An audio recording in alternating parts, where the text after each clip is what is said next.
జై శ్రీమన్నారాయణ. నేను మీ icon astrologer Gattupalli Suresh Babu.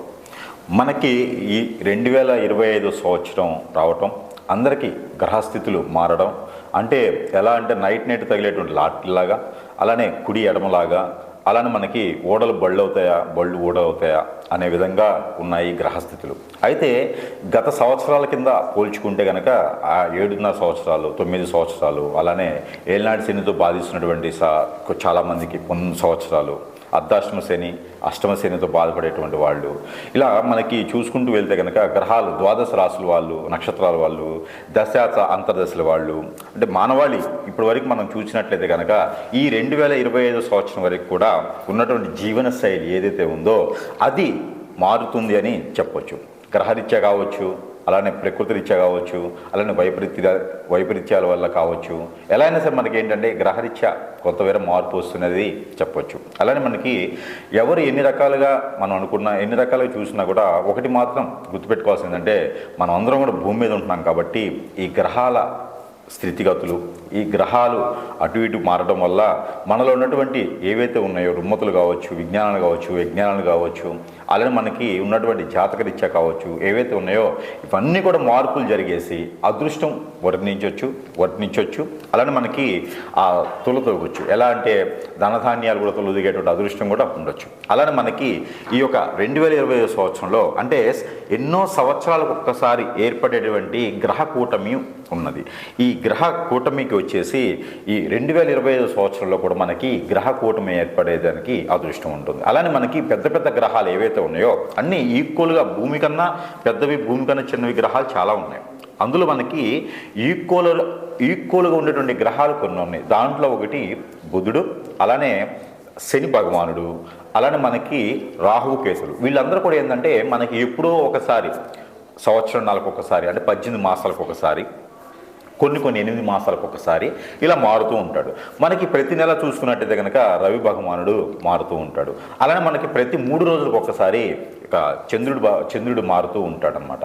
అలానే మనకి ఈ గ్రహాలు స్థితిగతులు ఏ రాశిలో ఏ గ్రహం ఉండడం వల్ల మంచి జరుగుతుంది, శుభ ఫలితాలు ఉంటాయి. అశుభ ఫలితాలు ఉండడం వల్ల ఏ గ్రహానికి ఏ దోషం కానీ సంబంధించి కానీ పరిహారాలు కానీ దానికి సంబంధించినవి చేసుకోవడం వల్ల మంచి జరుగుతుంది అనేది చూసినట్లయితే కనుక.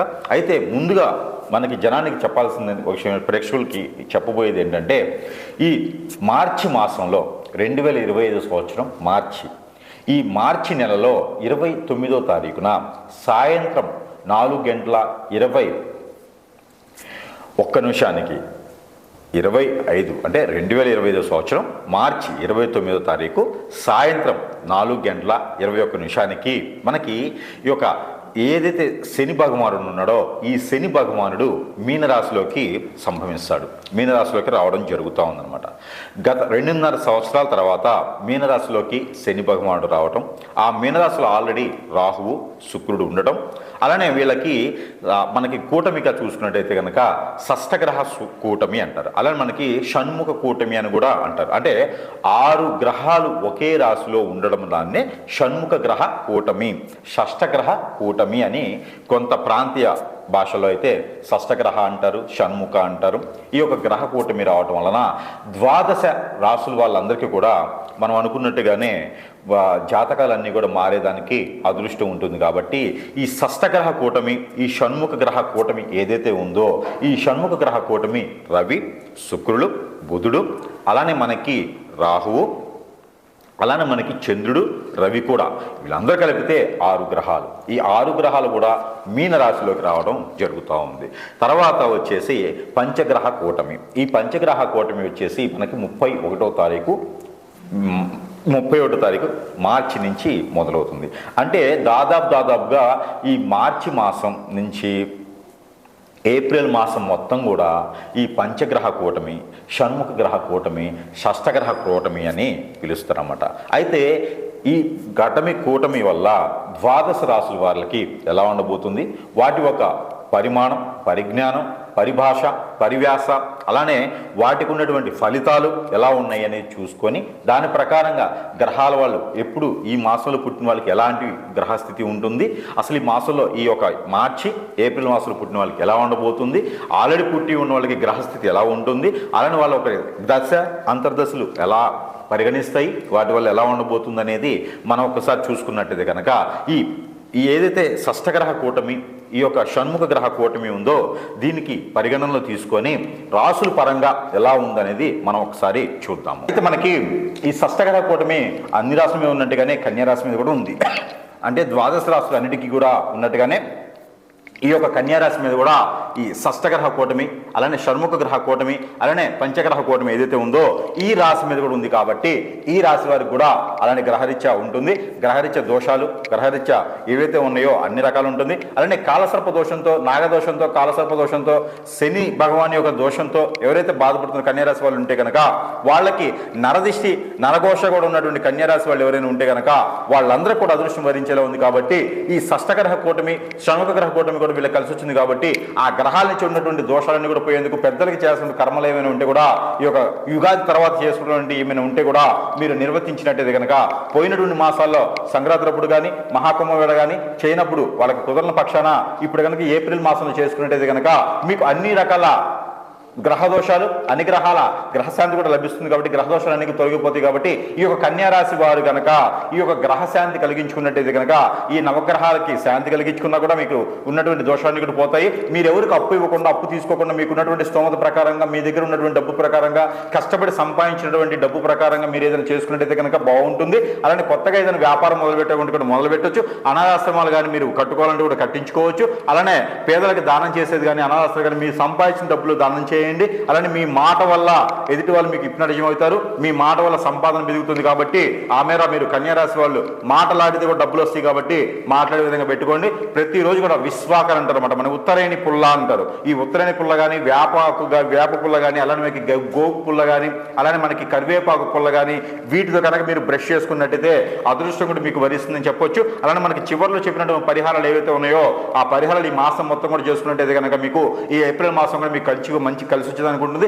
ఈ సప్తగ్రహ కూటమి, షష్టగ్రహ కూటమి, షణ్ముఖ గ్రహ కూటమి వల్ల మీకు ఏర్పడే రుమ్మతులన్నీ కూడా తొలగిపోతాయి అనమాట.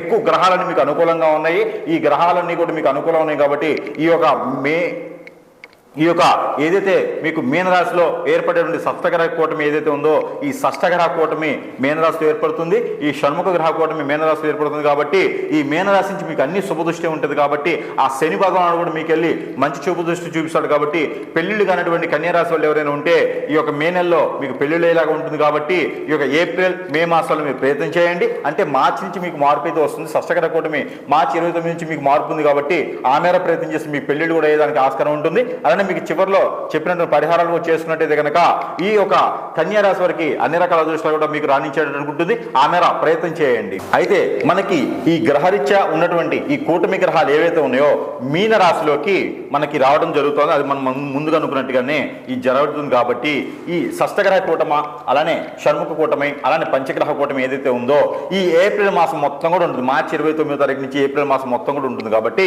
ఈ మార్చి 29వ తారీఖు నుంచి నేను చెప్పేటువంటి రెమెడీ కూడా మీరు అందరూ చేసుకునేందుకు అర్హులుగా ఉన్నారు.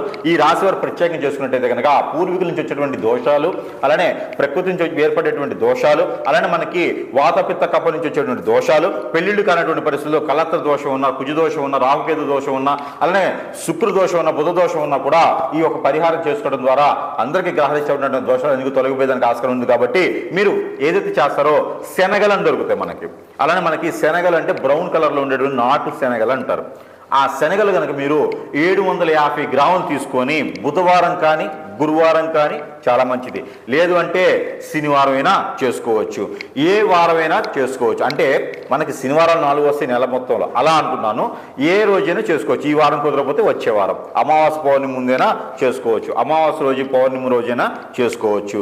ఈ యొక్క ఏప్రిల్ మాసం మొత్తం కూడా మీరు చేసుకుంటే కనుక ఆ గ్రహాల నుంచి వచ్చేటువంటి దోషాలన్నీ కూడా తొలగిపోయేదానికి ఉంటుంది. కాబట్టి మీరు ఈ శనగలు 750 గ్రాములు తీసుకొని ముందు రోజు నానబెట్టేసి తరువాత రోజున మరుసటి రోజున అంటే బుధవారం చేయాలనుకుంటే మంగళవారం తీసుకొచ్చి నానబెట్టాలి, శనివారం చేయాలనుకుంటే శుక్రవారంలో తీసుకొచ్చి నానబెట్టాలి. ఇలా కనుక చేసినట్టే తెల్లవారుజామున వాటిని గుడాలని చెప్పేసి గుగ్గిళ్ళని వండేసి 2 కూతలు వచ్చిన తర్వాత కుక్కర్లో విజిల్ వచ్చిన తర్వాత ఆపేసి ఈ గుడాలని చెప్పేసిన వాటిని మీకు అమ్మవారి ఆలయంలో నైవేద్య రూపంగా సమర్పించిన లేదా గ్రామ దేవత దగ్గర నైవేద్యంగా సమర్పించిన మీకు విలేజ్లో ఉంటే బొడ్రాయి దగ్గర నైవేద్యంగా సమర్పించిన మరీ మంచిది. వాటికి ఎక్కడ వెళ్ళలేదు అనుకుంటే కనుక మీ ఇంట్లో ఉన్నటువంటి గుడి పూజా మందిరం దగ్గర మీరు నైవేద్యం సమర్పించేసి ఎవరికైనా ఆ నైవేద్యాన్ని ప్రసాద రూపంగా పెడితే కనుక మీకున్నటువంటి గ్రహరీత్యా దోషాలు, ఆర్థికమైనటువంటి ఇబ్బందులు తొలగిపోయేసి విదేశాలకు వెళ్ళాలనుకుని ఈ రాశివారు ఎవరు అనుకుంటే కూడా ఈ మేర ప్రయత్నం చేస్తే ఈ యొక్క గుగ్గిళ్ళు ఏవైతే ఉన్నాయో వీటిలో ఆవాలు ఎక్కువ వేయాలి, అలానే మినపగుళ్ళు ఎక్కువ వేయాలి, జీలకర్ర ఏదైతే తాలింపులు వేసేది ఉందో ఇది ఎక్కువ వేయాలి, ఎండిమిరపకాయలు కూడా ఎక్కువ వేసేసి ఈ మేర దాంట్లో బెల్లం పొడి కూడా కొంచెం చల్లేస్తే కనుక ఆ గ్రహరీత్యా ఉన్నటువంటి దోషాలను తొలగిపోయేదానికి ఎక్కువ ఆస్కారం ఉంది. కాబట్టి ఈ నెల మొత్తంలో మీరు ఏ రోజైనా చేయండి, ఆ రోజులు మాత్రం మీరు చేసేటువంటి రోజులు బుధవారం, గురువారం లేదా శనివారం చేస్తే మరీ మంచి జరుగుతుంది. కాబట్టి ఈ మేర గుగ్గిళ్ళు అనేది మీరు నైవేద్య రూపంగా అమ్మవారికి సమర్పించేసి ఆ నైవేద్యాన్ని ప్రసాద రూపంగా ఎవరికైనా పెట్టినట్టయితే కనుక ఇంట్లో కూడా తినొచ్చు, మీరు కూడా తినొచ్చు, అదేం ఇబ్బంది లేదు. కాదే మీతో పాటు ఇంకెవరికైనా పెడితే ఆ పుణ్యం అనేది వస్తుంది. ఆ గుగ్గిళ్ళు తినడం ద్వారా మీలో ఉన్నటువంటి గ్రహరీత్యా దోషాలు, వాతపిత్త కప్ప దోషాలు, ప్రకృతి నుంచి వచ్చే వైపరీత్యాలు, హార్మోన్ ఇన్బ్యాలెన్స్, పిల్లల్లో ఎదుగుదల, మీకు నరదిష్టి, నరకోశం అన్ని కూడా తొలగిపోయేదానికి ఉంటుంది. కాబట్టి ఈ మేర చిన్నపాటి రెమెడీ చేసుకోవడం ద్వారా అందరూ అదృష్టవంతుల వాళ్ళని నేను కోరుకుంటా ఉన్నాను. ఈ రాశి ప్రత్యేకం చేసి అదృష్టవంతుల వాళ్ళని నేను బాగా కోరుకుంటా ఉన్నాను. జై శ్రీమన్నారాయణ.